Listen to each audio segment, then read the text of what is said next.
College. So there we go.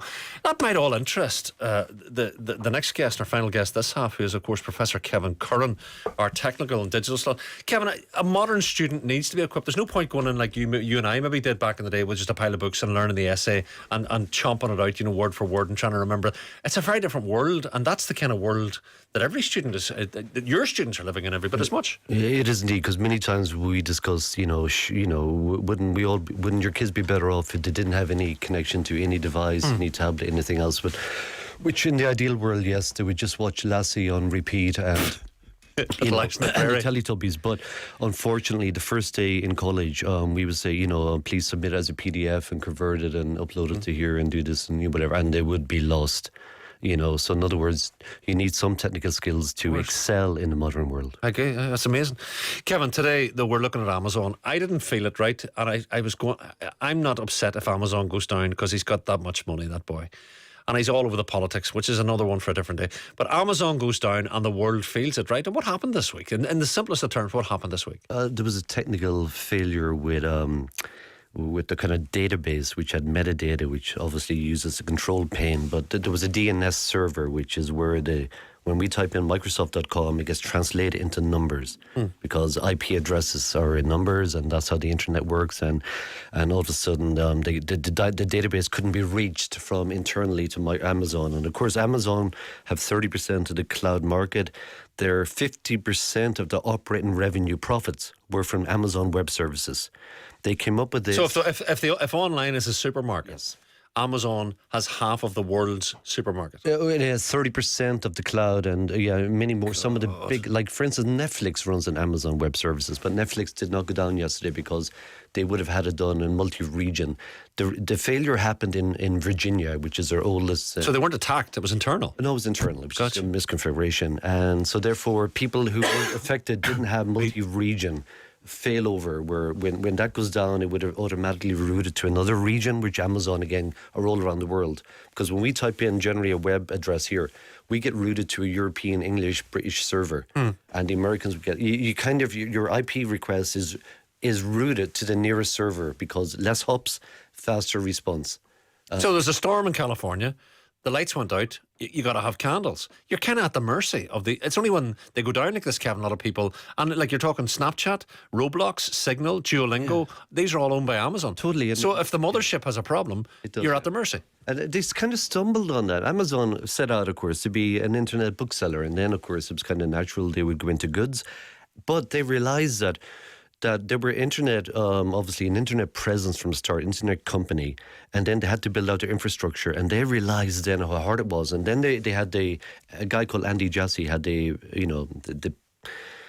light bulb moment where he realized, oh my goodness, if we're struggling, then other companies will be struggling. Let's rent out our servers and show people how to, let them use our service. And then it became obviously one of the biggest profitable companies in the world, the Amazon Web Services aspect. Gosh. God, there's so much to talk about. Big story in the news. Our breakfast programme ran it this morning. I'll be doing some detail on it. Kevin, Derry's Alchemy homespun.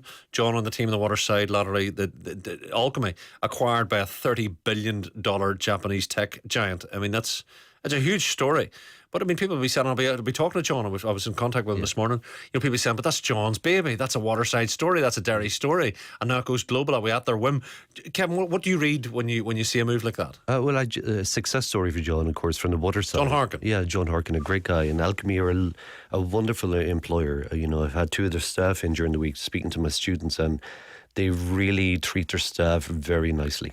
Up to 200 people there now, doing insurance, of course, and they work with a Guidewire service in America, again, which does insurance in London, elsewhere, and they're expanding all the time, but well deserved because they're just a decent company who just try to do the right thing. And John's kind of a serial entrepreneur, of course, and 35 years in consultancy, and I'm delighted for him because like I said, he's kind of in it to get back and to do something. He's at that stage. So the Spanish chap now is the chairman. John's the CEO going forward, so he retains that. I've seen that leadership role. So it's an interesting one going forward. It is. You always worry when the big guns come in. You do and buy up. Yeah. But John will be only too aware of that. NTT Data are like the BT of Japan. They're 50 years old. It was a spin-out communication services, so they were the. So they like him. So if they like him, there's probably something worth liking. Yeah, It's amazing. Yeah, Because John was, he's told me he was in a different company in America, and they said, no, we're staying over here. He said, no, let me go home and pilot this. Let me have a go back home. God, what a brave move, you know.